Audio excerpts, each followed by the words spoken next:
There is a search right now underway in Pennsylvania for an arsonist that set fire to Pennsylvania Governor Josh Shapiro's residence in Harrisburg overnight as Passover just began. The Democratic governor, who shares 4 children with his wife Lori, posting on X that police banged on his door around 2 a.m. to alert him and his sleeping family about the fire.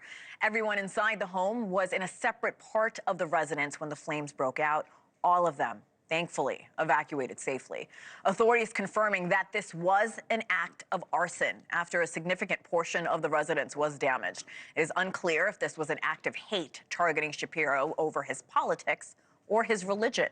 Police are now offering a $10,000 reward for the arrest of the suspect. Joining me now is former NYPD officer Bill Stanton. Bill, welcome.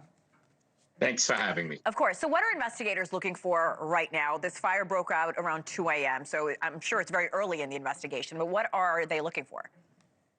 Well, right now they're going to coordinate, first and foremost. While reports are the state troopers have the lead in this investigation, my guess is they're going to be leaning quite heavily on the fire marshals.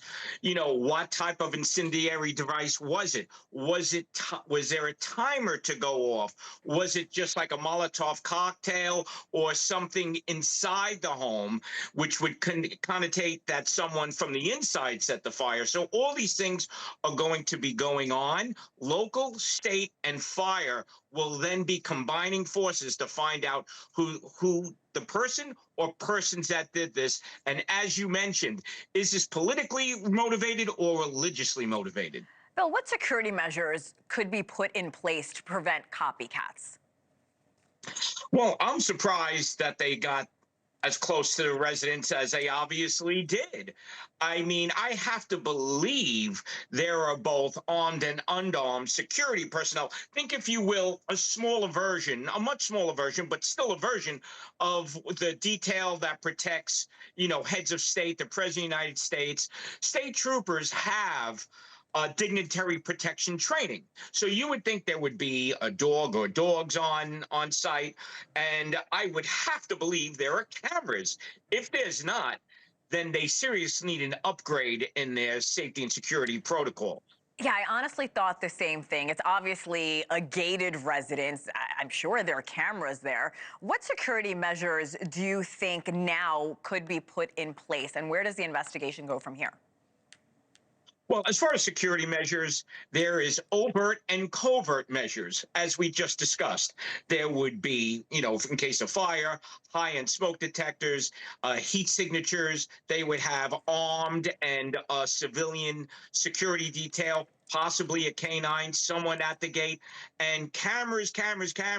You know, in your average home today, you know, you have cameras around the whole circumference of the house. Then you have doorbell-type cameras, etc. As far as the investigation, they're going to be scouring social media to see if anybody was making threats. You know, usually these people, there's a ramp, a runway to such an act where they'll put this rhetoric out on social media.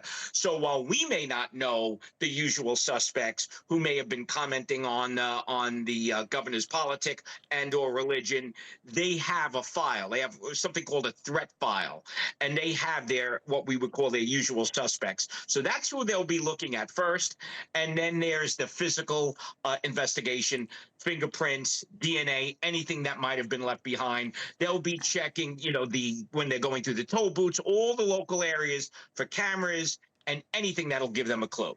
Bill, this video we're showing, it just came into the newsroom moments ago. We're airing it for the first time. We're seeing the extent of the damage. Again, it's a small portion, but all the windows are blown out. I know it's probably hard to decipher what was used here, but it seems powerful. Well, you know, the arson investigation is beyond my pay grade. They have specialists for that. And we could argue either way, whether it was an explosive incendiary device or once the fire hits maximum, then the things blow out. Fire department goes in. So we don't know how much is the initial damage, but what it does tell me is that lives were at stake, and thank God everyone got out safe and secure. Absolutely. They were another part of that house. Former NYPD officer Bill Stanton, thank you so much for sharing your expertise, Bill. You have a good, safe day. Thank you. You as well. Thanks for watching. Go to joinnn.com to find NewsNation on your screen. And don't forget to click the red subscribe button below to get more of NewsNation's fact-driven, unbiased coverage.